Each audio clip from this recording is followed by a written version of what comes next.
Welcome back, guys, to the Beyond Condition podcast, where today I have Sonia on the pod again, who is an absolute G.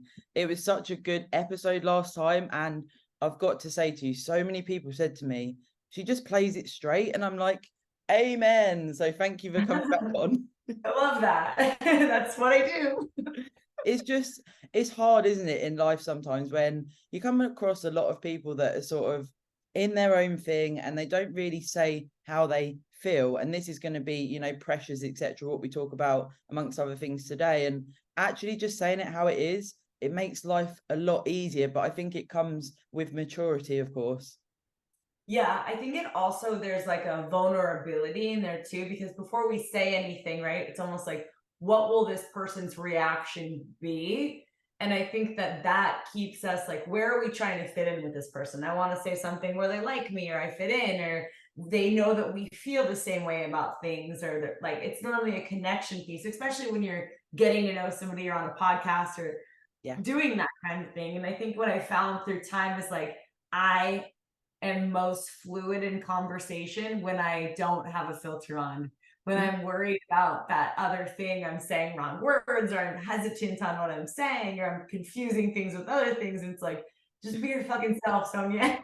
just do it, But I'm really glad to be back on. So thank you so much for having me. No, thank you. And it's so cool that we started like that, because it is certainly a message I get across. And I find that, with bodybuilding in itself, of course, it's a female bodybuilding podcast, but there is certainly so many areas around bodybuilding that we'll touch on, that I touch on with other guests, that actually it's bigger than that. And if you're sticking to yourself and what your mission is, so as a bodybuilder, what are you trying to achieve? If you get that across in a much more confident way, people tend to accept it a lot more. Whereas if you're like, oh, I'm a bodybuilder, I'm sort of doing a thing, and there's no confidence there. So people don't buy into that you're actually committed to the cause, if that makes sense. Yeah. I've even talked about that with my athletes, because oftentimes it'll be like, I want to be like blank IFBB pro, or this figure pro, or this bikini competitor. And at the end of the day, what I find is people who try to mimic other people lose themselves in bodybuilding, rather than like something I'll do even with like my Gen Pop as well as my competitors is like, envision what you want to be. Like, what does that person sound like? What is their influence? What do they do on their free time? How are they around people? What do they like in this? Like, what are they in their daily life? And then do that, and even if it feels fake at first, it's kind of like, hey, a bird is like, I want to be a duck so bad. It's like, well, the duck quacks and the duck kind of waddles. So like, if a bird is quacking and waddling, you're like, that's a duck as far as I'm concerned. We have that availability as human beings to be like, I want to act as if fill in the blank. But I find that when we try to act as if fill in the name, we lose sight. And that's where when you start to have these self-esteem issues, is because we're trying so hard to be another person who we're not, versus trying so hard to be a different version of ourselves, which we can morph ourselves, but we can't be another person, Yeah, I really like actually what you've said there. We're going to talk about disordered eating and food disorders today, but on that subject, I really like what you said there, because I come across this a lot, right? And it sounds like you potentially do. People get into bodybuilding because it's a cool thing on Instagram, or maybe they go to a local gym and their friends say, wow, you've got a great physique.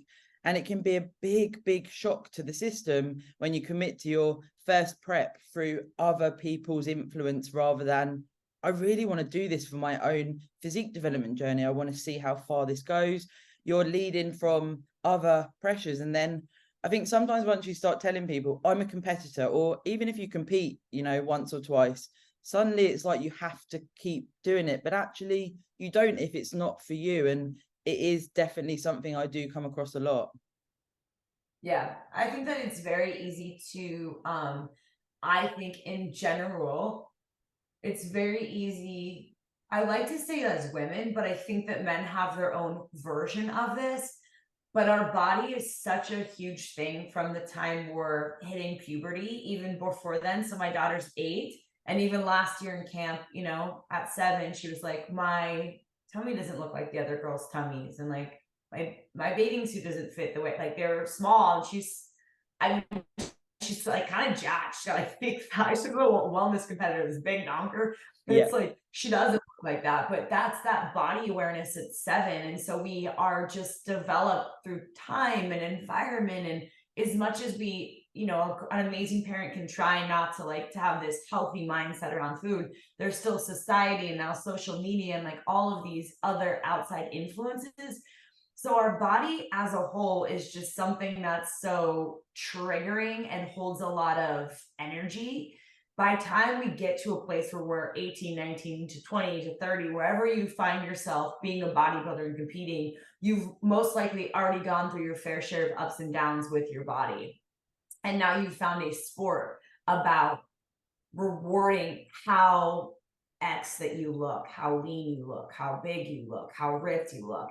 And it's a whole community that is constantly encouraging the physique development in each other. So it's like you're looking bigger, you're looking stronger, you're pushing more weight, you're squatting. Like it's just a more and more and more, which is great. I think any competitive sport is awesome, let alone one that's so self-driven. I love that about bodybuilding. It is the perfect introvert sport, you know, Yeah. but Yeah. at the same time, it's like at what point are we doing it for the attention and the notoriety for other people? And when are we doing it to really challenge ourself and our self-limiting beliefs, right? It becomes like self-limiting beliefs that I want to absolutely overcome and trump, and then other people's opinions, and I need their attention, and I need their flame emojis, and I need their yes queens, and I need their I want to be like you, and all of that kind of stuff that really is such a dopamine kick when you're experiencing all of that. But then post show, and I'm sure you know this to be true, and it starts to go away, it can be really fucking challenging. Yeah. Really challenging because you're going the opposite way. And so then your thought is, what are people thinking about me? And it's true. And I see this in the community. She's getting big. She's gaining weight. She put on a lot more than 10 pounds. Did you see her stomach? Wow, she looks completely different. And there's just as much ridicule behind people's backs in the sport as well. It's like, Yeah, yeah, it's so true. And it's definitely a driver that takes people back to stage. And I talk from personal experience, I couldn't let go of, you know, I really thrive on that drive. And I like, for me, I describe prep as my comfort zone, which probably sounds a little bit bizarre, but I'm happy there. I'm getting leaner, I'm chasing it. The stage is closer and closer and closer. And it is certainly something I've noticed there with social media, and it's a bitter pill to swallow initially. And you said it on the last pod really, really well. You're the talk of the town, you're 5 weeks out, 4 weeks out, you're nearly there. And then like 2 weeks, 3 weeks after your show, none of these people say anything. And if you haven't experienced post-show very well, or you're in a difficult spot, particularly around the body image and the food, you know, no one's there, and it's so tough. And I try and dig down before I take anyone into a prep. I don't know if you're the same. It's almost like sometimes I think, am I being too upfront and saying what it entails and what it looks like beyond that? And it's almost like I'm scaremongering sometimes, I feel like. And I'm like, no, I feel like you need to know, because this isn't just I'm going to do a bit of a diet. It's like, this is pretty fucked up, where you've got to push if you've got to get condition and etc., depending on your category. And for me as a coach, I don't want to just take people on and say, yep, we do a prep. yeah, I think that that's the direction. It's hard sometimes because I surround myself with a certain group of coaches. So I assume that as a whole, we're collectively doing this now in this industry. You know, like, yes, we do this thing. We prepare people for what they can expect, and like in their relationships, whether it's going to take a toll, like having these communication, these conversations with clients is huge. Like, do not make life-changing decisions when you're close to prep. Do not break up with your boyfriend. Do not start anybody. Like, don't do that, because just calm yourself down. You're like, we have to be aware that as coaches, that these people are going to go through that. And as being a bodybuilder coach, we are taking on a different kind of responsibility to help be their guide and their sounding board during these very difficult times, because you will suffer with body image. You will suffer. And it's almost the leaner you get, the more you're like, really, I like flat, I like watery, I like fat, I like watery, I like flat, I like watery. It's like you're either flat or you're watery. Like you can't find it in between, and you're not sleeping, and like your hormones are just completely tanked. Like you feel like absolute trash for the most part. Yeah. And I'm talking about less about the length of your prep and more about the leanness of you. and maybe you haven't gone through that hard of a prep, you might not have been lean enough. Yeah. Just throwing that out there for some people. You're like, it wasn't that bad. And I look at pictures and I'm like, not to sound like a complete asshole, but I'm like, you weren't lean enough. You got up on stage and you did well, but coming in 5th at a local show out of like 6 people, it's like you weren't lean enough. You didn't get there. You didn't experience the adaptations that the body goes through mentally and physically when you are sub, 7, 8, like 6% body fat as a female, whether you're enhanced or not. It is a completely different experience. And I think that is almost kind of like when we start to transition in that eating disorder, it's when you are that lean, where you see every vein, because it's less about leanness and more about striations and veins and bones and things, posing, angles, rolls, skin, all that kind of stuff, where you start to see every tiny change on your body. When you're that small, you lose 1 pound and it is night and day difference in a physique when you are very low on body fat, close to stage. And I'm sure you've experienced that too. The difference of 3 pounds in 3 weeks, close up to hitting the stage, is like a completely different physique, completely different. Again, whereas 3 pounds on Gen Pop, you might not even see. Yeah, for sure. And I think another point there that you said is that when you go into a prep, particularly for the first time, you don't know what this is going to look or feel like. So it's for us to obviously inform and talk through it. But until you actually do it, it's a very, very different thing. And like you said there, I love that you said that, because another thing that people skirt around, right? Like, oh, you look really good. And you probably do look very, very good to Gen Pop and people around you when they haven't seen you lean before.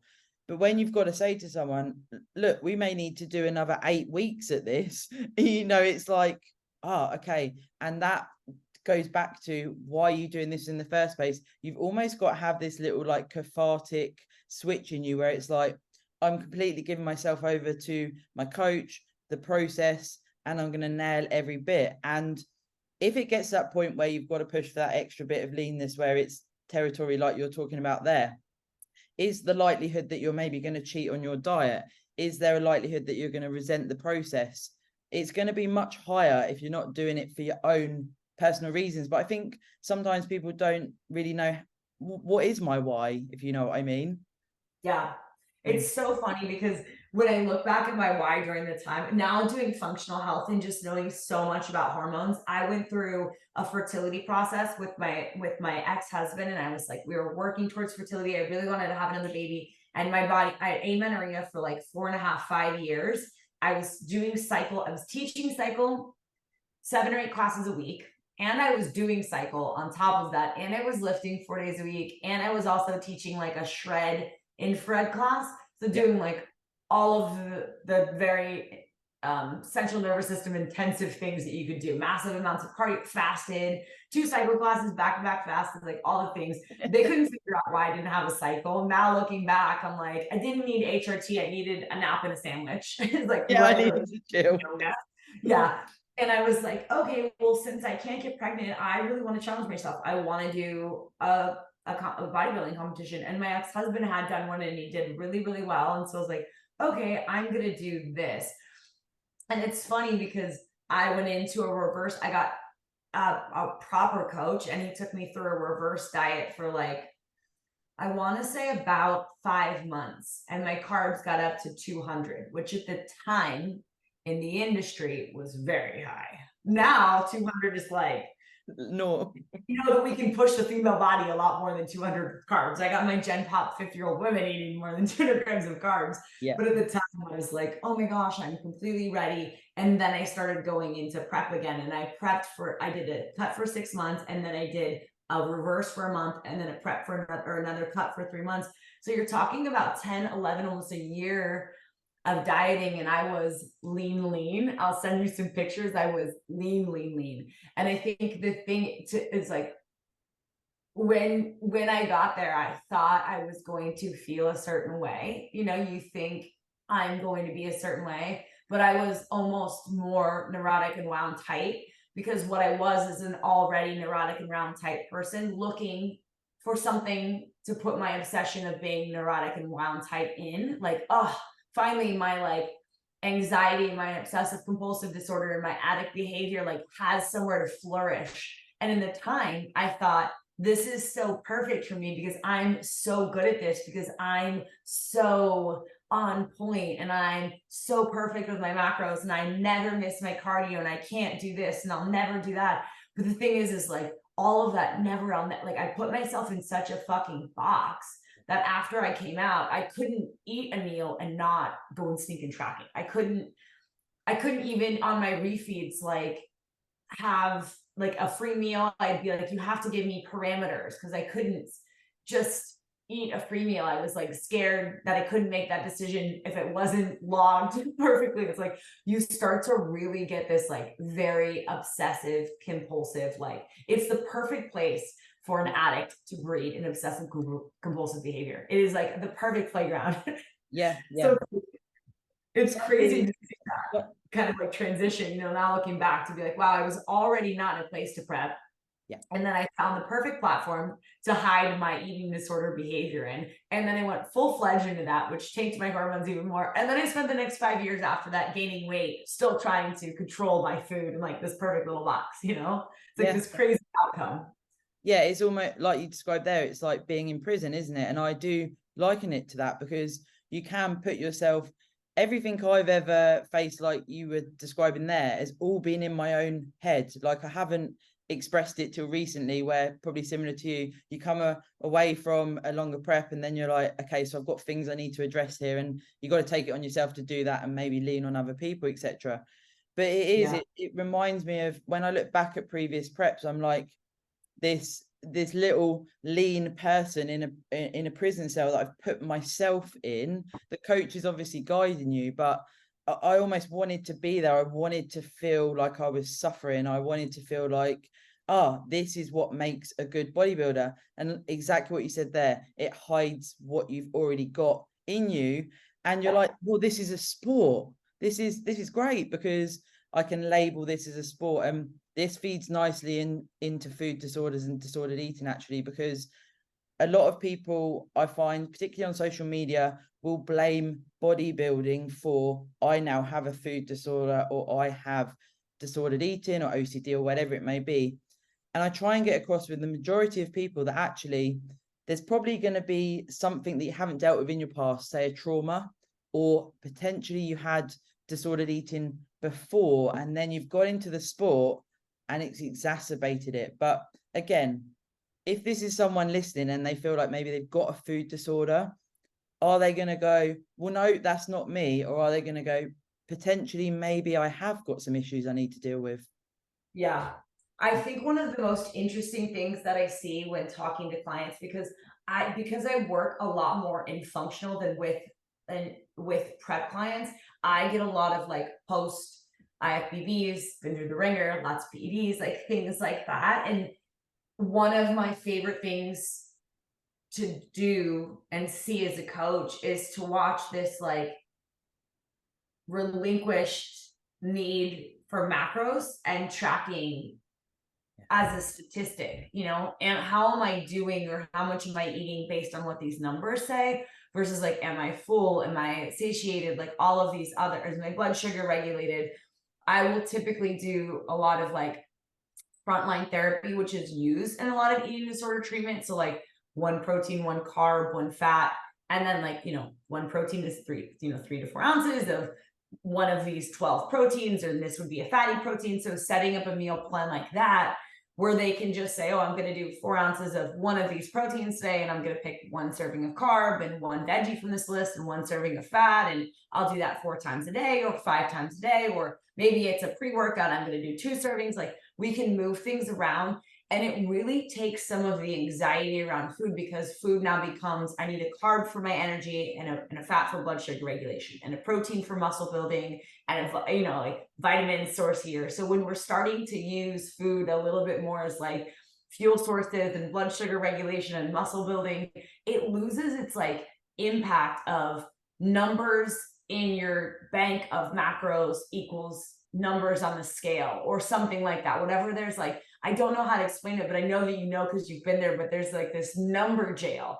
And when you walk outside of those lines, you're like, a sinner against your body, and it can just be so fucking dysmorphic.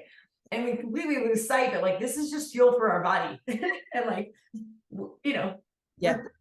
we're lifting, we're moving our body, we're athletes, we have a lot of muscle density. Like this should be an opportunity for us to kind of lean into that. So I really like using that with my clients that have bodybuilding backgrounds, or even like heavier. Some of my competitors too, like, are, even if they haven't competed, it's like they were weightlifters or wrestlers or something where they had to make or cut weight, where they've done some form of extreme dieting, and you'll see kind of the same, I'm sure you've seen this too, kind of like pattern, type A pattern, kind of like scattered between there. Yeah, and I do as well. I always think that when you get into this sport and you really want to pursue it for what we would call the right reasons, as it were, what we're exploring now, if you do get into it for the reasons of wanting to see how far you can go, what you can learn, you know, how your body's going to change, these are all very good points to bodybuilding. And like you mentioned, the structure, the time management, this type of stuff, all life skills. And it's normally because you care that you end up in this sort of neurotic place where you're like, but I want this so much, I want this so much. And then what you say there, like the prison of the number jail, like, oh God, I've got to hit my macros. Bang on. I remember when I did my first couple of preps, my coach actually said to me when I'd send my spreadsheet over every week, your numbers can't be exact to the macros I've set you, because I do it from a flexible dieting approach. And I was like, what do you mean? And he was like, there's no way you can hit exact protein, exact carbs, exact fat, and within your fiber range every day. And I was like, yeah, I can. I cut my green beans in half. And I've said this on the pod before, and people were like, that's brilliant. But I would. And I would batch cook every portion of vegetables separately. I wouldn't do any bulk cooking. Everything was exact. And then I found myself in this, like, it's so stressful. And you're like, you're on edge all the time. You can't have a conversation at the same time. You know, like my ex-husband would come in and I'd be like, I'm doing my food prep, fuck off. And then it's, you know, like this friction of relationships as well. But I found that if I then ask Notice the reoccurring ex-husband theme. No, I'm just kidding. no, it is though, isn't it? It's Really, like, it takes it full. Yeah. it did get, it turned out he wasn't a very nice person in the end, but there was elements when I look back, and I'm happy to take ownership for it, that I did push back on that. I became so neurotic, and it was a solo journey, and it was almost like he was just hanging on in there, and he'd try and dip in and out of like doing the gym and stuff, and I'd be like, you don't fucking get it. You're just doing it when you want, and that's not what a bodybuilder is. And I was so frustrated by it that it, of course, added to this, like, Yeah, it adds to this thing because you're like, I want you to like experience this with me, and like all of this kind of stuff. It's so funny really to hear you say that, because I resonate with so much of that as well around that journey, and to look back on the same situation and be like, wow, it must have been so intense to be in a relationship with somebody like that. Just that was like so not easy going. And now I'm like, we can go to the gym, we can not go to the gym, like cardio, no cardio, like, whatever. Like as long as we get leg day and I'm good. He's my boyfriend's like, it's always leg day. I'm like, it's sorry, that's just kind of the way it works out. We might miss chest and back, you know, but we won't miss leg day. Like it's so funny to have that change. But I think that's that inner growth, and that kind of that, honestly, that took me unfollowing people and stepping away from bodybuilding and stepping away from those friends, because when you are in that, you will surround yourself with like-minded people. You find people that you feel safe with, right? You're kind of like, oh, I don't hang out with my other friends because they don't get me, because I'm not drinking and I'm not eating the way they're eating. But so then you have friends that are living the way that you're living. And so then it becomes normal, and it's not actually completely normal. It's a great tool. It's a means to an end, in a sense, to get from point A to point B, but it really shouldn't be your lifestyle. You shouldn't be in the lifestyle of that all the time. I think that going for a pro card is a perfect example. And I had to use this with a client the other day. I had to say, you just don't have what it takes. You don't. It's the bottom line. Because if you had what it takes, your off season would be just as much intention as when you're prepping. You wouldn't need to tell me, I need to go back into prep and then I'll kind of get my stuff together. Because it's not what you have to take. It takes a certain sort of obsessive compulsive behavior to be there. Now, do you have to be there all the time? No, you can take free meals. Off season's a great time to like track, 5 days a week. 2 days of untracked meals, but there has to be some sort of consistency. It can't be 5 days of untracked, 1 day half tracked, another day half tracked, and then I'm pretty sure I'm doing pretty good. I'm eating about, like, no, you don't know how much you're eating about. Like some people do. The people who know exactly how much they're eating about are already tracking. You know what I mean? Like, you're like, I know that exactly that was 4 ounces of chicken. You know what I mean? Because I know that you can eye your macros too. I'm like, that's 125 grams of apples. It's 26 grams of carbs. You know, Yeah, like, yeah. you It's see so it, you know, it's but so it's true just, though. some people don't have that, and that's actually okay. That's like an okay thing. You can be okay not being that obsessive compulsive. You can still use other things to lean on, like consistency and discipline, and not lean on obsessive compulsive behaviors. So those are two different opportunities, and I think that's like that transition of disordered eating and eating disorders. Disordered eating, this is from I'm not a psychologist or a psychiatrist, but this is my perspective on it. Disordered eating is when we have a disordered mindset about food. It can be a restriction. This food is like a bad food, a good food. It can be like, I need to eat this certain amount of macros, and if I do, then I've X, Y, Z, fill in the blank. I've failed. I've let myself down. I've gone over. I'm going to gain weight. I'm not fueling enough. Like, whatever it is, you've kind of like left like a word that's negative associated with when you go outside of those macros. Typically, that is, again, disordered eating. When I start to see a person who is uncomfortable having a physical reaction and anxiety around food, when I feel like I can't comfortably eat around people, when I physically don't like the feeling of fullness inside of me. Now, not bloat, but the feeling of full food inside of you. And as an ex-anorexic, like, people listening who have this will know what I mean. That feeling of no food feels really good. And then when you start to add food back in there, it feels like there's food in there. And it feels like you've almost like let your power go a little bit. Like, you could have gone more, you could have been less food. Like, there's a weird transition there. It starts to become a physiological reaction. You'll have a little bit more of an emotional reaction around food. Crying if you went outside of your macros is more of that eating disorder behavior. Crying if maybe there was like extra oil in a meal and somebody didn't tell you that. Like, you know what I mean? Like, oh, they sabotaged me, so I'm crying. Like, one time I got a sugar-free vanilla latte. It turned out not to be sugar-free. I read it on there. I drank in the venti. I was in tears for like hours. I just was like, so, I mean, like, this is that eating disorder behavior. It's when you start to have physical and emotional reactions that are abnormal around these food situations. It can be obsessive compulsive, like with overeating. It can be, obviously, the obvious things are going to be restricting and binging, purging, things like that. But mind you, purging is not just throwing up. Purging is also overuse of laxatives, very common in the functional world, because it'll be like, well, how did we get here with these gut dysfunctions? And it's like, oh, I just have to poop. I have to poop. If I don't poop, I get anxious. And it's like, well, you're already pooping twice a day. So now we're forcing it on top of that. We're taking laxatives. That's actually a form of purging the body. So that would be bulimia as well. You can have exercise bulimia. This is often disguised. This is kind of like that borderline of like, is it disordered eating or is this an eating disorder? Oh, I ate X, so tomorrow I'm going to do this. Again, disordered eating, either way, whatever you feel like you have to train extra hard because you ate something, that's going to kind of fall in that disordered eating. But where it becomes eating disorder is that like obsessive anxiety, that massive anxiety, that physiological anxiety, that if you don't have that exercise, something, it feels like something bad's going to happen. It's like, I can't let that not happen. It starts to become a very powerful anxiety in people's bodies. And that's that. I feel like the easiest way to explain it from an ex, eating disorder, ex addict, and I've had every eating disorder pretty much on the planet. Like, is a different experience between that eating disorder behavior where you're physically feeling anxiety inside of your body, emotionally having reactions around your body, cannot stop no matter what, without, again, tears and fears, versus like, I just have an unhealthy relationship with food.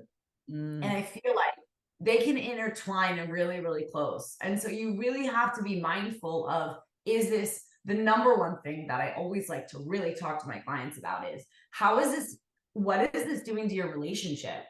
Like I hear a lot of anxiety. So like you said, like it has to be perfect. So like I'll have clients like you as well, where I'm like, wow, this is really to the T. I'm always like, let's make sure we're tracking well. Hey, you know, like your coach, just want to make sure we're on the same page. This is your tracking and there's flexibility. And so it's like, oh no, I just do a really good job at doing that. And I actually like it. It feels stress relieving to me. Like that's a big trigger. Oh, it's stress relieving to Tetris out your food and be focused on this all day long. It's a I'm control happy. thing, right? Exactly. And so then if I watch that too much, I'm always like, hey, how's your partner feel about you tracking? Have they mentioned anything? Like, what does this feel like for them? Are they excited for you? Are they starting to feel annoyed by it? Because typically our significant others, granted, most of us are not in a relationship with assholes. There are some clients that I've had in a like once in a while where their partners are just not supportive from the beginning. But for the most part, this person cares about you and they're seeing something I'm not seeing and even you're not seeing. So I always feel like leaning on your partner should be your first line of defense rather and going into a prep in a dieting phase like that, like, hey, I just want to be like, especially if you think you have these behaviors underlying, like I'm counting on you to help me be aware of some of these things that I might not see because they're going to be watching you from a bird's eye view. Like I cannot watch and like you will never see yourself. Your partner will always see you for who you really fucking are, you know, because it's like you can't hide from what they're watching you do with your food. We're not even aware of what we're doing when we're measuring our food. And if he's watching you fucking cut a green bean on your scale, like that's Yeah, a it's red flag. Woo, you yeah, know? yeah.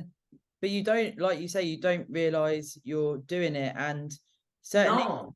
for me, being in a relationship with Matt now, probably similar to yourself with your partner now, like it's he's really helped me dig down on my, I don't know if we'd say disordered eating or that neuroticism, Yep. control, etc.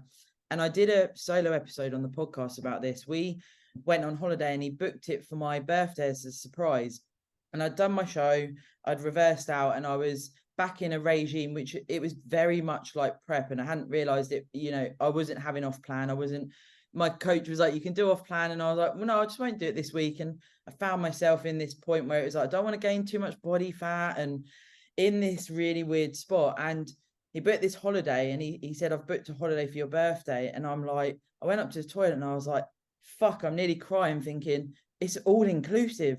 What the fuck am I going to do? But I want to be grateful. And we got on the plane. I didn't say anything. We got on the plane, and then I had this, Sonia, it was like an epiphany. I broke into tears. There was people on the plane like, is she all right? And I just said to him, I'm scared to go on holiday. I'm genuinely scared to go on holiday and not feel like I'm not being grateful for enjoyable food. You know, you don't have to go and smash a load of shit. You can go and enjoy meat, fresh veggies, all of these things. But I was so freaked out. And then we went through so many talks and everything. And I feel like from that epiphany, I feel like I've let the majority of these thoughts and feelings go. It was quite earth shattering for me, but I just didn't realize how much it had a hold on me until I had this own, you know, my own moment with it. It was crazy. Yeah. I think it takes a lot to really get there, but I think the first you will have like that one moment. And like I said, like your partner is typically, even if you aren't in a relationship, they don't want it to be like of people who don't have partners that they can lean on or talk to, because some people are assholes and some people aren't in relationships. So there's also there's those people too that we have to Yeah. take into consideration. So then it's like even leaning on it with your friends, you know, it's like when you start to have that, I always suggest pulling that little thread. Like I'm a thread puller with all my friends. I'm like, where's that coming from? Where do you think that's it? You know, and with my clients too, like I love giving journaling activity. Like I would love for you to journal about two scenarios, a scenario where you went and you ate, and a scenario where and you didn't have a scale, and then maybe a scenario where you ate and you did have a scale, and what does that look like for you? And just journal on those things, and not even put ideas in their head, but just have that be a tiny little like light in the background. And then when they journal, normally they'll come back and be like, wow, I didn't realize how much anxiety the thought of not having the scale during the holiday was something that's like really hard for me to not do, and that is also not healthy. And so the right thing to do in those experiences isn't, as a coach, okay, so don't weigh anything for a week. It's not that. It's okay, well, what if we start using, for me, what if we use measuring cups? Yeah. What if we just slowly start to, because you can't just be like, well, just stop doing it. It's like, okay, just stop using drugs and just stop being addicted to porn, and like, just stop, okay, that's so fun. That's very easy. Like, no, that's not how obsessive compulsive behavior works, or addiction, or disease. And so, like, measuring cups, or even what if we're just not measuring our protein, or let's not measure our veggies, but log them. And like, just those little tiny kind of little things. Or that's where I might say, like, an FLT plan could be good, where it's like a protein, a carb, a veggie, a starch, like however you break those up with clients. And you can literally look up frontline therapy online, and there's like a whole breakdown. You can use myplate.gov in the US, and it's literally like, hey, take a plate. This is veggies. This portion is protein. This portion is carbs. And I know, as a bodybuilder, that seems so like, that's not how it works. It's like, first of all, it works like that.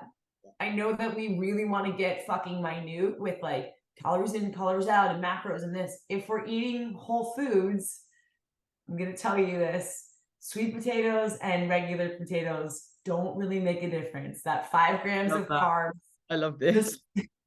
the carrots and the green beans, while different carbs, will not make a difference. The fiber really balances them out. Like, these things that we get so like, is it cooked rice? Is it like 1 cup, or are we weighing our rice? Like, these tiny things, like, they don't honestly make a big difference when the bigger F in the room. I always talking about big and little F's. Like, what's the bigger fuck right now? We need to do it. The big fuck is your obsessive compulsive relationship damaging behavior for yourself, your partner, your friends, possibly your kids.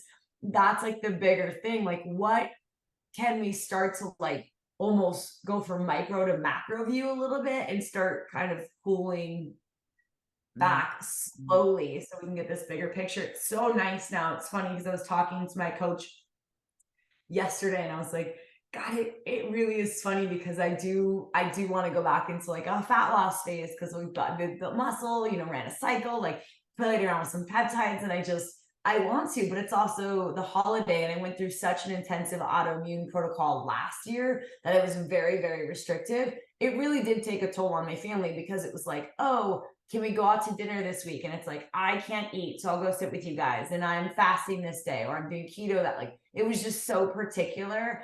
And I was like, I just don't want to do that. I really can go out to eat now. And if I eat, I eat. If I just eat, like, it doesn't matter to me. It doesn't have this weight on me. And I haven't had it for so long. It would just be a fucking shame to go back and be like, great, now that I'm great and have this perfect relationship with food, and I don't really mind anymore, now let's go back into it to feel a sense of control, which would be what it would be for, right? Because honestly, like, I'm not overweight. I'm not unhealthy. I don't need to. Everything's great. It's like, why would we go back in there? It would simply be a source of control. I don't feel like I'm focusing enough on it right now. Maybe I need to control something in my life. Like, where is that? Yeah, for sure. Where's that? What do I really want to do right now? Is it that I want to prep, or is it that I want to control something and I'm bored? Which I'm sure you've like experienced and seen with clients as well. I think that sometimes when you arrive at a spot in your life, which it sounds like we're both at this point, when you're genuinely happy, you're like, right, okay, so everything feels quite stress-free. Everything seems to flow, you get little blips and whatever, things that come up, but everything feels good. But I've done so many preps, and for you've had eating disorders, many, many challenges, but I don't have these challenges anymore. What can I do? And like you described there, it's like, oh, well, I could go into a diet, or I could do something. And it's certainly something I noticed, like you're saying, clients as well. And what I really like there, what you said about holidays, is something that I practiced with a client that actually sent some questions in, which we can go through.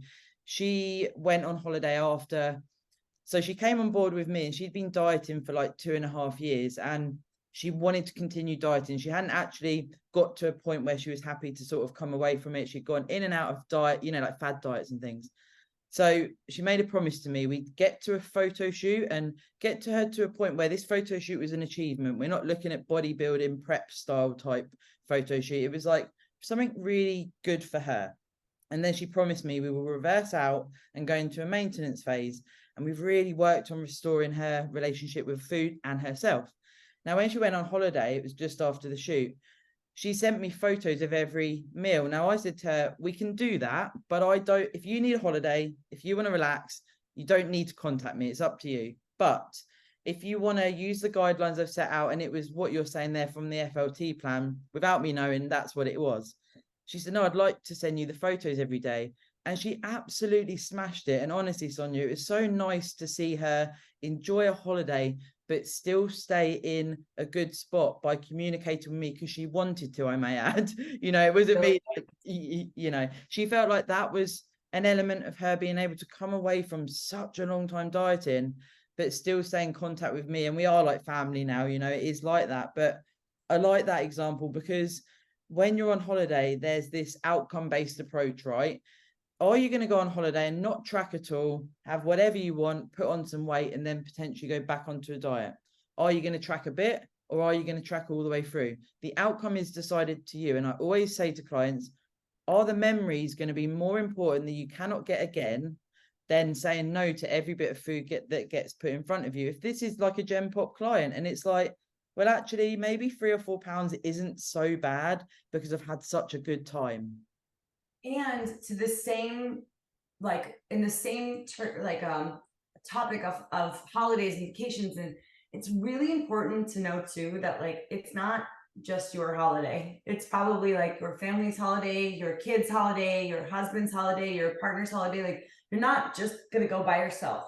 And so making choices that are going to serve your future version of yourself. So I always say forward thinking to the next day or later on that night. If you eat this entire meal, are you going to go home and complain?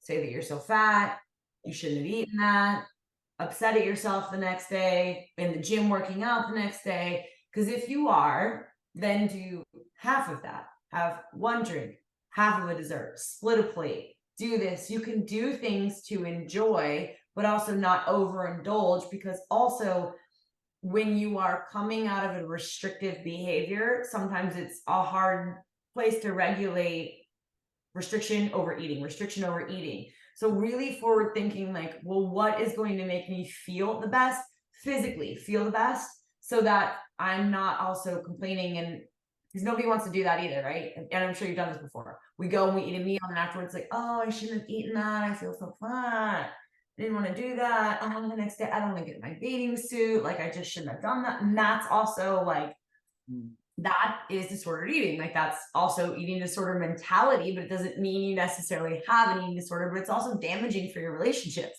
So you cannot have an eating disorder, but also have some of this disordered eating behavior, and being mindful of how it affects like your partner as well, or your family, is really, really important. Because I've definitely done this a lot where it's like, oh, I'll overeat, and then the next day, or like not overeat like a binge, but like I'm just full, or like maybe I had like a burger and fries. For me, it's gluten.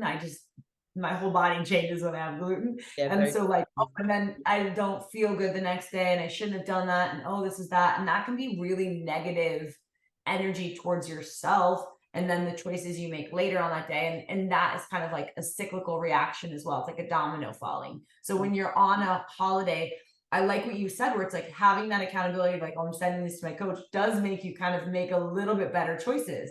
But also sharing plates is huge. I always tell people like share a plate. Share a plate's huge. Get an entree salad and then share like an entree with your significant other, and like share a dessert, because then you can like get the taste that you want, but you're not at as high of a likelihood to overeat and then have that like regret or remorse the next day as well. Because then that, like I said, it feeds into whatever's happening the next day. It's like this domino falling. So be mindful of that on vacation.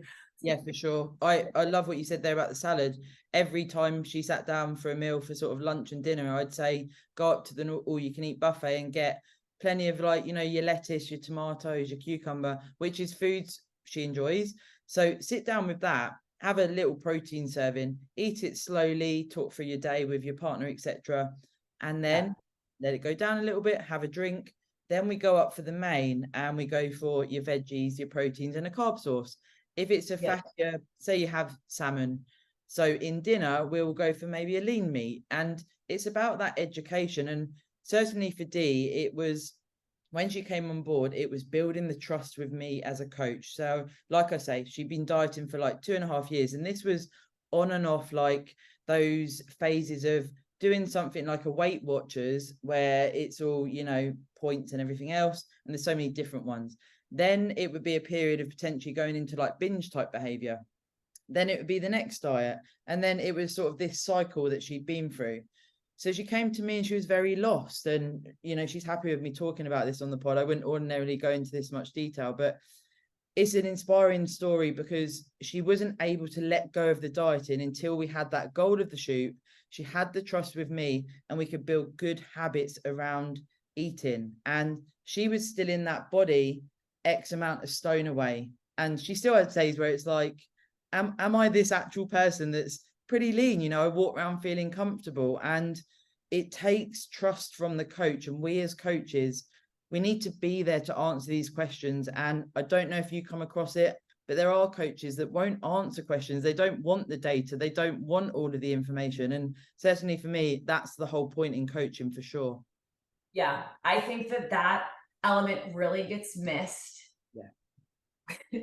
And it's completely changed the way that I've coached, where I just start everyone on kind of like a protein, veg, like 5 servings of protein, 5 servings of veggies, 5 servings of fruit, like kind of like, how do we just get in nutrients throughout the day, single ingredient foods, like whole foods. And even just in that, people are like, wow, I didn't realize how much processed foods I ate, or I didn't realize how much how little I ate throughout the day, or how, like, all of these like aha moments. And now we have a foundation, because now they've learned about variety and fruit intake and veggie intake. Because I'm sure you've seen this as a macro coach. You give someone macros, and fruits and veggies are typically the last thing that are put in there, you know? Yes, yeah. It's like no fruit, and like it's like lettuce and green beans, and it's like, no, we have like squash and tomatoes and onions, and we've got fermented foods, and like we have all this stuff. So I think that like it's so important as coaches to like educate our clients on like nutritional value in food. And like you said, like something so simple to even just create variations with that is like, okay, so how are we going to break up meals? Let's do a protein and a carb, and a protein and a veggie, protein, carb, protein, veggie. And you can just swap those out throughout the day and have a great meal plan. And you can, you know, now let's do a protein, carb, and veggie each meal. And like your snacks are a protein, fat, and like you can move things around to optimize things like digestion, blood sugar regulation. You know, like those things are going to actually create a huge impact. That way, when you do go into macros, and I'll typically have clients track macros kind of like alongside what they're doing, but I won't really have a focus in it. I'm like, just track, but these are your goals. And then when I transition into like just macros, okay, let's be within 5 to 10 of these specific ranges. They have this like strong foundation of, how do I regulate blood sugar level? How do I choose veggies? How do I make sure I have food variety? Which are the foundations really of nutrition? Like we get so far away from being macros coaches that I think we lose dietetics school in the simple way. We like forget like the pyramids and like things of that nature that also do really play an important part, you know, of daily balance inside of the body. So I love to see that you're doing that. And I think one of the things that you do that I do as well as a coach is I'm not really one size fits all. I treat every single client, I think I coach a little bit differently. Every single client I coach just a little bit differently, because that's what that specific person needs. I can feel it in a check-in, and I'm sure you can too, who's really anxious and who's just, you know, kind of like, can you tell? Like, I can tell, I'm sure you can tell because you've been coaching. I can just feel the anxiety through an email. And I'm like, those are the people that we need to just like pull back a little bit for. And then I can tell the people that are like carefree, that I need to be like, okay, let's kind of reel this in a little bit. Yeah, and there's that fine, it's a fine balance, isn't it? And it is certainly for me, you know, I don't have ambitions to have hundreds of clients. Personally, that's not what I want to do, because of the level that I interact with all of my clients. Like, you know, most of them I speak to most days, and I do consider some of them like family, and I often call them my chosen family, because what I always say is, as a coach, we are laying out what steps to do, what fluid to take, what macros or food plan to follow, what time to go to bed, all of these things, how many times you've been to the toilet a day. But if you're doing that and the check-in is 3 minutes long and it's thumbs up, on you go for the next week, it's like, this is next level. We're controlling someone's whole life. And if we're not careful as coaches, potentially we could feed into disordered eating or a food disorder if we are just giving a food plan that they stay on every single day, exactly the same foods. There's no regard for digestion, variety, etc., etc. And it's something Austin talks about, having rotational food plans to include different colors, different foods. And if we're not careful, so important. I yeah, do meal plans with clients, which I didn't I do for a do. long time. I was Yeah, kind of like against meal plans. me too. Then here's the thing about functional health.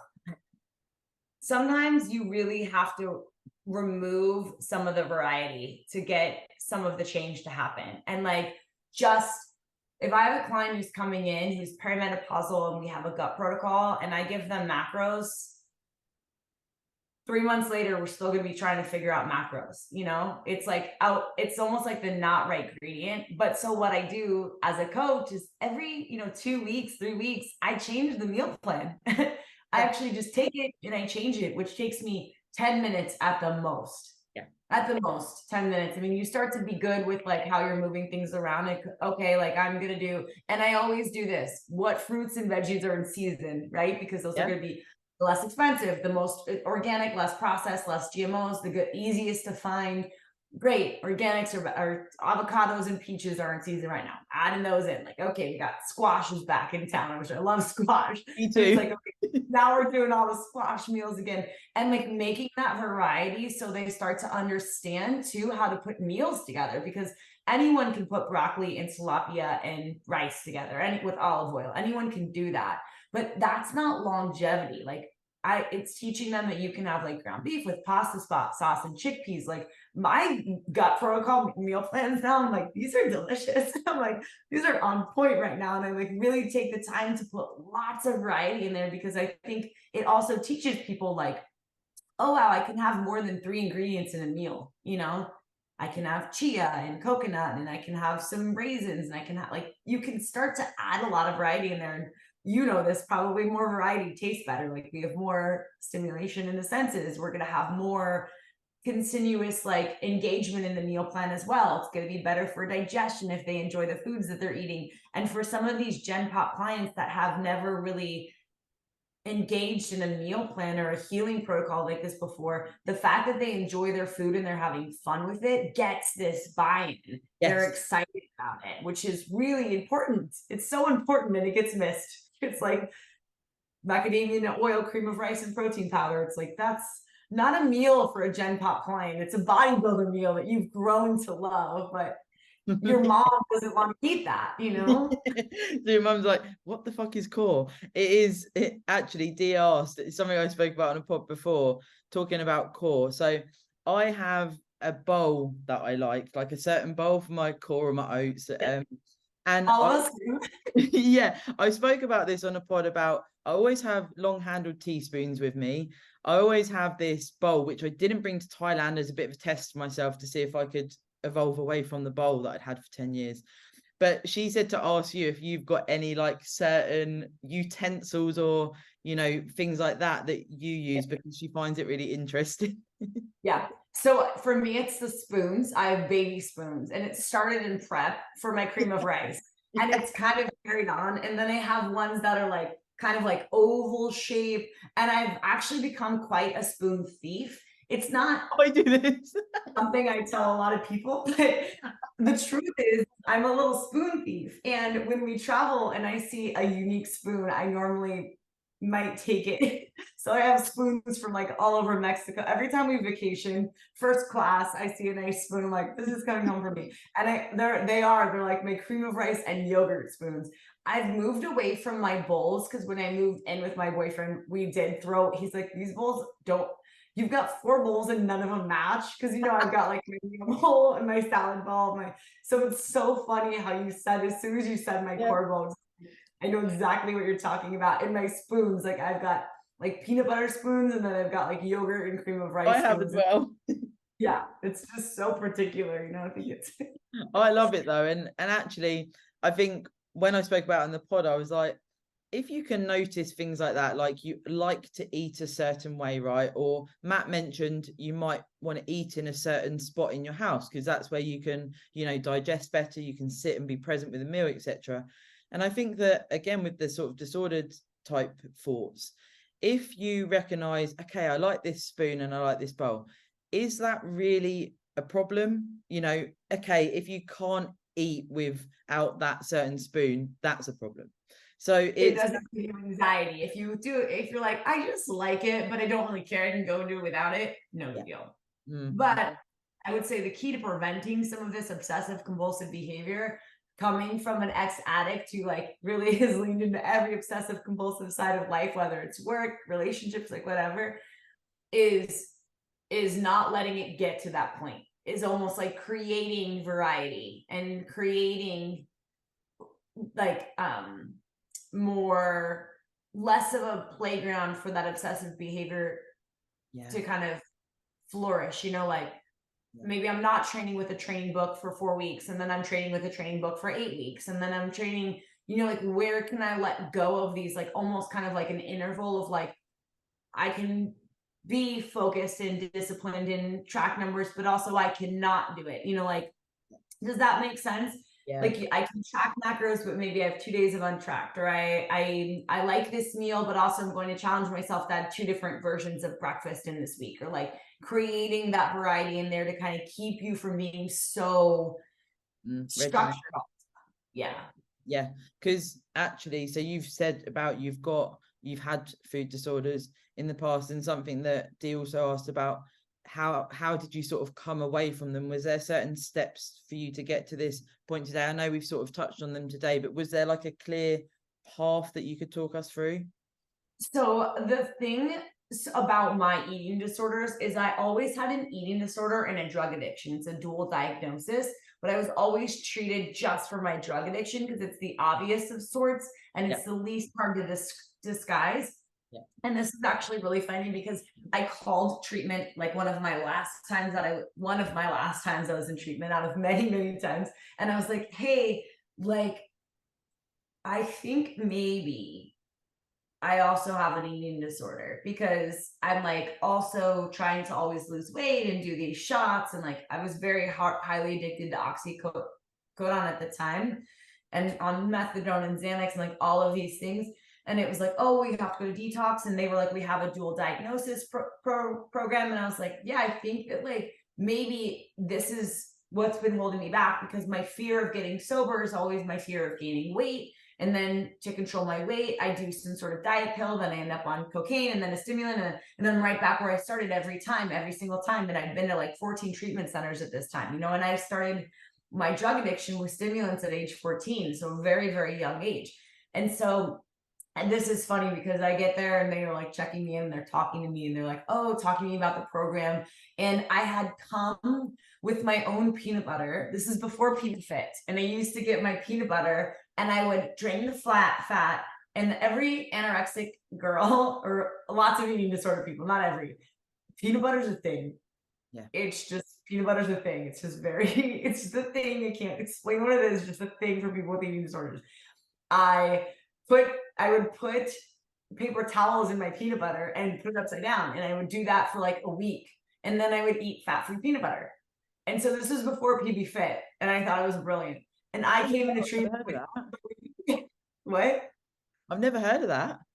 Yeah. This is like, it was like, oh, this is perfect. It would like soak most of the fat out. And then I could just eat it almost like a clay. It was like brilliant.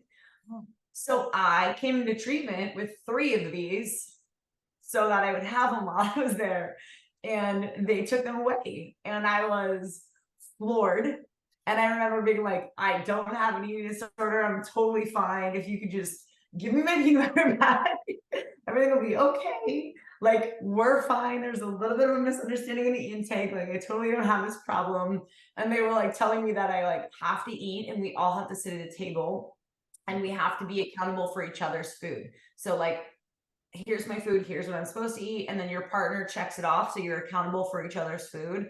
And I was like, oh wait, I won't be able to undereat. So I like went on this whole spiel, talked to the girl who runs the program about how I don't have an eating disorder and I'm totally fine. If they could just let me go into the normal program, everything would be okay. And she's like, you've literally spent 4 days trying to convince us that you don't have an eating disorder just so you don't have to be in a kitchen where you have accountability with food. And I was like, it's only because I'm not like these people. I'm so like, I couldn't see it. It was unbelievable. I ended up getting kicked out of that treatment center for like, it was just the whole thing. And I went to a different treatment center that was mainly eating disorders. They transferred me. That was mainly eating disorders and just a little bit of drug addiction versus heavy drug addiction with a little bit of eating disorders. Right. And it occurred to me like, oh, you have a very like intense eating disorder.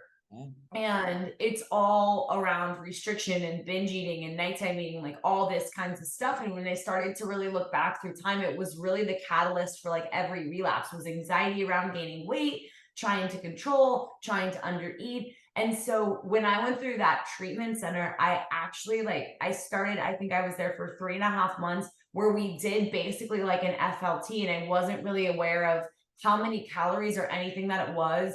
And like they weighed you backwards, and like you were only allowed to do a certain amount of cardio. Like you could, it was kind of like restricted in that sense as well. But I started to realize like, oh, I'm safe in eating these foods that I didn't know I could eat. Like I only ate like raisins and grapes, and like I felt like those were so safe, and I was scared to eat anything like olives or hummus or anything I didn't know was like safe, you know?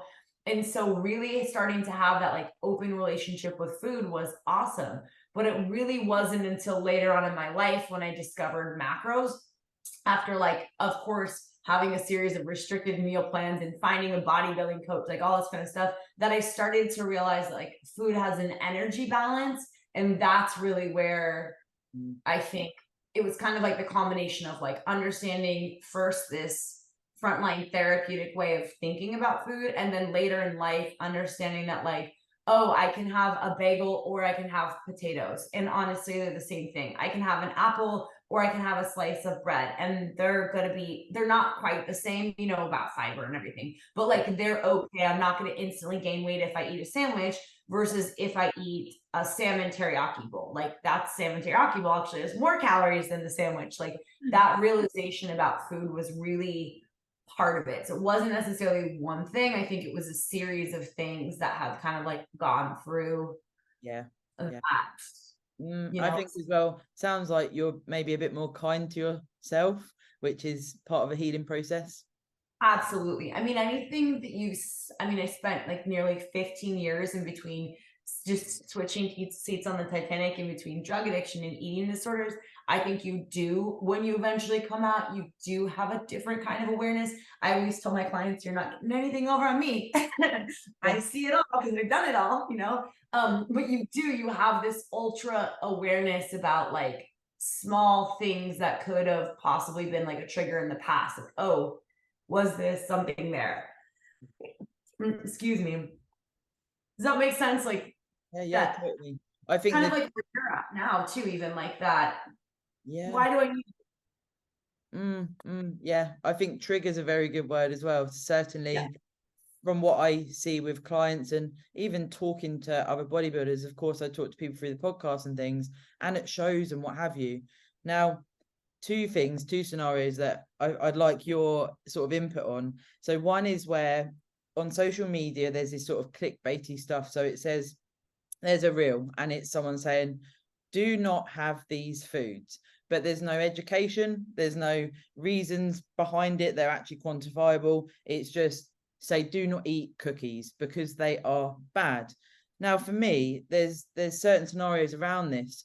If you've just eaten a cookie, what are you going to feel when you sit there looking at this and you're trying to aspire to be a good bodybuilder? Also, if there's no education behind it, so if you find yourself eating a lot of this food, this is the way we can maybe look towards moving. what, you know, those pressures and those triggers, it's really fucking unhelpful for people that do not know about nutrition. And I don't know if you come across it, but it really gets to me, as you can probably tell. And I'm like, why does this need to happen? But of course, it's out of our control. Yeah. So there's really two things that I see with this, and this is where it becomes really fucking hard. And I feel sometimes like I always like will be out with friends and somebody will say something like, oh, you shouldn't eat too much salt, it's gonna make me bloat. And I can feel it. My boyfriend will look over at me and I'm like, you can take this one, and I'll just go.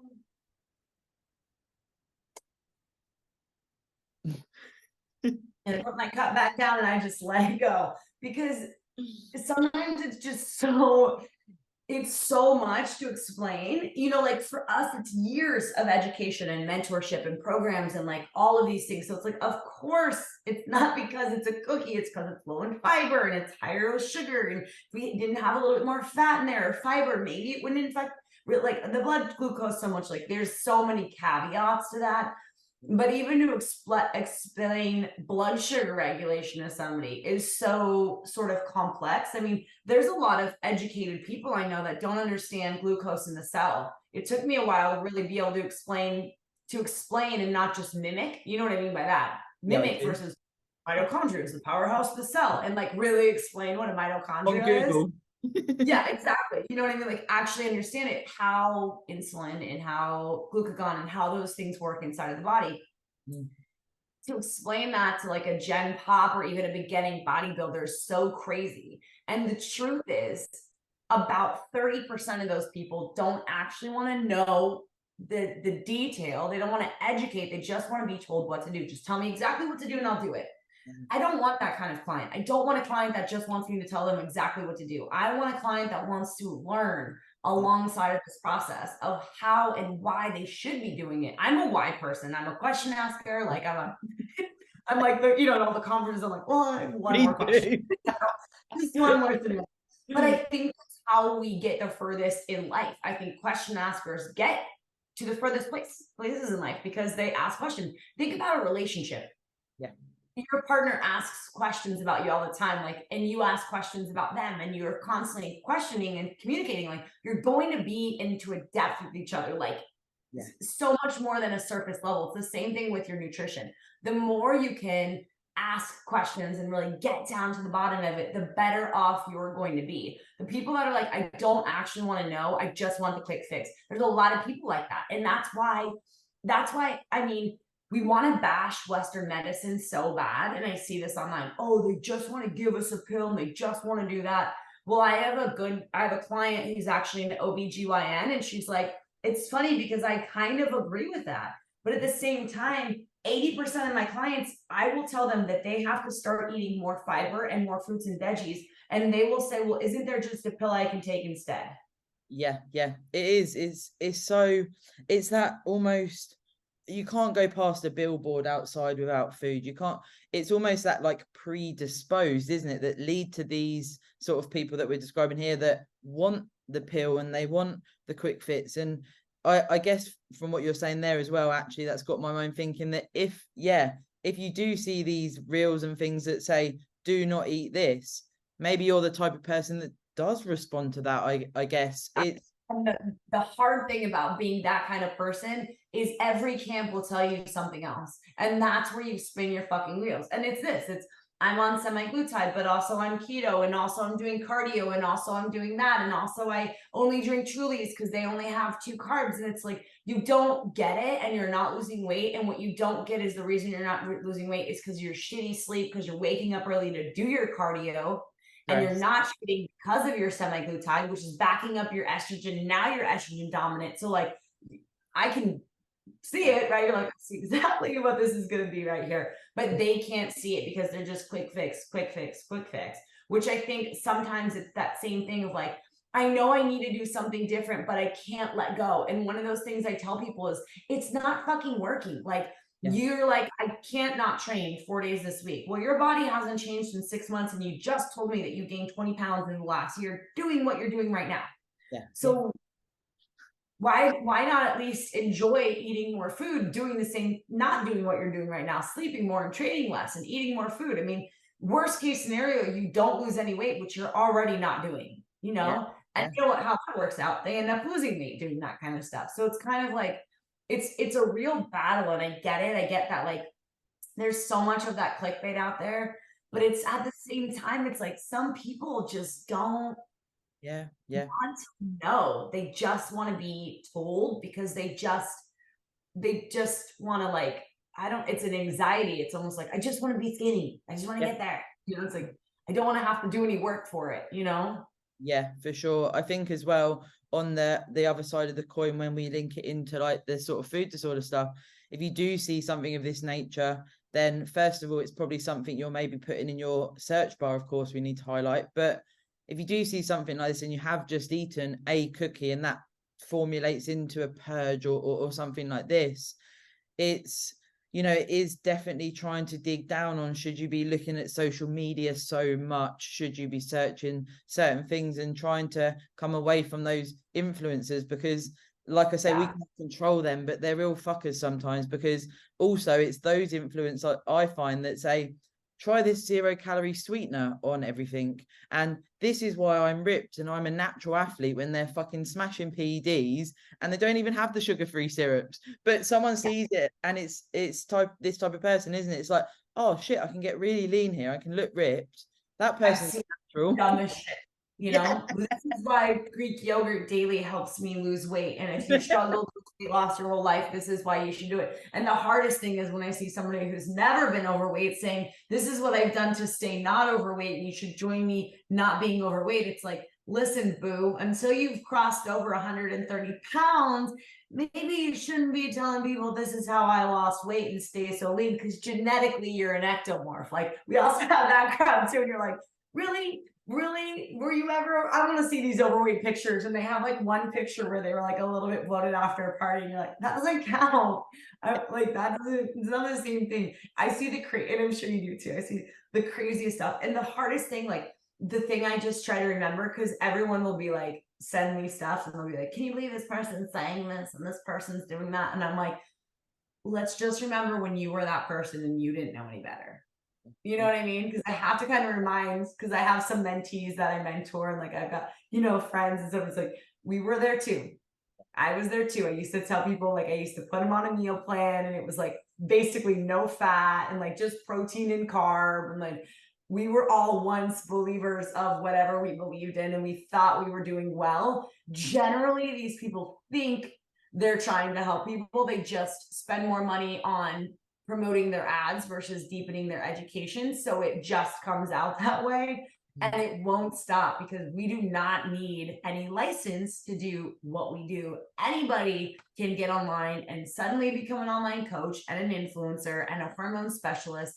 And this fucking word, functional nutritionist, seems like a legitimate word, but all of us are. We can all just say that we are, but you don't need any schooling to do it. I mean, it's like, it's a scary world out there. And Vince Fitstick said this like 4 years ago. He said, it's going to be a matter of time before some governor's daughter ends up with a coach who fucks her up. Yeah. And they start coming down on people who are unlicensed giving nutritional advice in the United States. And I think that it's probably true, because now we're giving hormone advice and thyroid advice and come off this med and do this without any knowledge of what we should actually be doing. We're just reading a blueprint protocol with no foundation of like the thyroid at all. So it's sorry, I kind of like just No, went off but it is. That's why I did my mentorship the with Austin. Wild West. Yeah, I was coming across more and more people with, as your example, thyroid problems, and I'm thinking, I need to educate myself further on this. Yes, there's a base knowledge there, but if I'm advising someone to, like you say, come off medication or transition away or change the way they do things, that's fucking serious to me. But there is unfortunately coaches out there that don't take it seriously, and it's tough. And the last couple of things I actually wanted to ask you about were around post-show, which of course is often highlighted with coaching as well, and how coaches are. And what I wanted to mention as well with like external pressures were on show day, when you start getting these pressures where people start, saying, oh, do you want some of this to eat after the show's complete? Do you want some of this? Do you want some of this? And something I had a conversation with a lady at a show I was helping backstage, and she'd won her category. Well, no, she was going on, and I said, you might win, and she actually did. And obviously had the overall. And she said, oh, I want to go over and get a pasty from Greg's in between, you know, I probably won't win. And I was like, if you win and you go and eat a pasty in between going on for the overall, the pasties are always going to be there. Is it really, really worth it? I just want you to think about it. And I guess I want to sort of probe you a little bit about the external pressures around show day and after you compete. Initially, it's like this treacherous period, isn't it? It's so hard. And I just don't know anybody who doesn't really struggle with it, that isn't so fucking wound tight. This is some of my friends, so wound tight that they couldn't go off plan if they wanted to. Yeah. You know what I mean? And it's just, I go through it with clients that are coming out of show, and I try to prepare the best that I can. And we're normally good in the beginning. I do limit sweets, especially first week post show. I'm like, you got one and then you're done, because you're at such a high risk of dysbiosis when you're that lean and going through that kind of prep. The biggest thing I see with gut dysbiosis is an overgrowth of basically sugars and processed foods post show, and that starts to lead to an issue. So I'll normally keep that out. And then once they're done with show, the first thing I work is gut lining. And then we can start to introduce other stuff, which is not fun for a competitor who's just worked so hard. I always try to do like one free meal and then back to it for the first week. And then we'll slowly layer in more free meals throughout time. But I think it doesn't matter who you are. If it's your first show, you can't really mentally prepare for what that's going to feel like, because it's just hard. It's just really hard. It's hard. Your relationship with food is hard. There's a chemical imbalance between ghrelin and leptin, which are your hunger hormones and your satiety hormones. So it's very easy to overeat. It's very easy to not feel full, because you're introducing more food back in. Your metabolism and thyroid are upregulating with extra carbohydrates. So that's stimulating metabolism. So you're feeling more hungry, and then you're not feeling satiated. And then, so there's like this very hard cycle. And honestly, like, I think about, that's the reason that I don't want to compete again, because I love every aspect of competing. And I do have such a great foundation for muscle that I'm like, damn, it's such a waste to really not use this, you know. But at the same time, like, God, what a dark place to be in. And I hate to be the bearer of bad news for competitors, but it's par for the course. It's really just about the support system that you have, and even maybe a therapist or like a partner who can really be like, this is such a little fuck. You have so much bigger things in life to worry about, because at the time it feels like the most important thing in your life and the only thing in your life. And sometimes you need a reminder that like, this is just a show, and it's just your body in a short period of time. And like, we're gonna get through this. It's a week, it's a month out of your life, you know, and hopefully, God willing, your life is 80, 90 plus years. And it's just a blip on the radar. It doesn't have to be so heavy for you, but a lot of people struggle. I know it's kind of like I hate to sound like a downer. I wish I had a different outlook on it, but I just don't. Yeah, because it's like that example I gave, you know. I don't think she probably actually really wanted to go and get a pasty in between going on stage, but you're sort of led to this like, oh, well, I want to have food now. And it's like, you're still at the show. And I try and say, you know, you've worked for 6, 8, 10 months for this. And like you, I don't want to put a downer on it. And yes, you can have food after your show and whatever you've agreed with your coach, but let's have the show day. Enjoy the show, please. Yeah. And like, that will fuck up. You could go and you could look better. Yeah. But you could get worse, especially if your digestion isn't optimal, which if you're a bikini competitor and you're that lean and a natural athlete, like, you're probably not ideal with digestion. And so you never know how that's going to hit you. I had a girl I competed with, and she, in between prejudging and finals, she went and ate ice cream and then couldn't stop eating ice cream, and she didn't come back to the show. She messaged me and was like, I'm so embarrassed. I feel humiliated. I can't come back. I went and got ice cream and I just couldn't stop. And I'm like so bloated now, and I overate, and I'm like ashamed. And she was like, it was really sad. They kept calling her name at the show. And I was like, she's not coming. I had to tell the coordinators, like, she's not going to come back. I didn't want to tell them why, you know, but I was like, she's not coming back. You know, she's okay, but she's not coming back. She was just like, it's sad because, you know, that you work so hard for that moment. And even if you're not winning, you do have a lot of people probably coming to see you, celebrate you. And, you know, Yeah, that's hard. it is really tough. I actually just had a thought as well. The last question I had, perhaps because we were saying about doing a couples pod maybe with both of our mats. Yeah. Now, the next one was about being a bit more open to sort of off plan in off season, how to regulate that, how to have extra food and not go, you know, absolutely berserk and stuff like this nature. And I'm wondering if, because Matt's definitely certainly helped me with this, and sounds like potentially your Matt has helped you with your own eating behaviors. And I think actually we could save that and get a male point of view on this as well. What do you think? I think it would be so good because absolutely, like, even in the beginning of our relationship, he's like, are you gonna do this for the rest of your life? Yes, I am. And if you care about me, you'll deal with this. And what that perspective is, because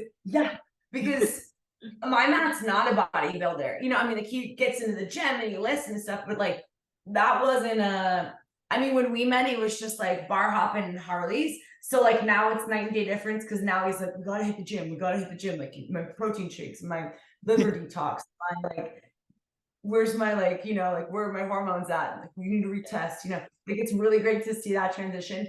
But I absolutely feel like he's helped me a lot, just kind of just like chill out. Yeah.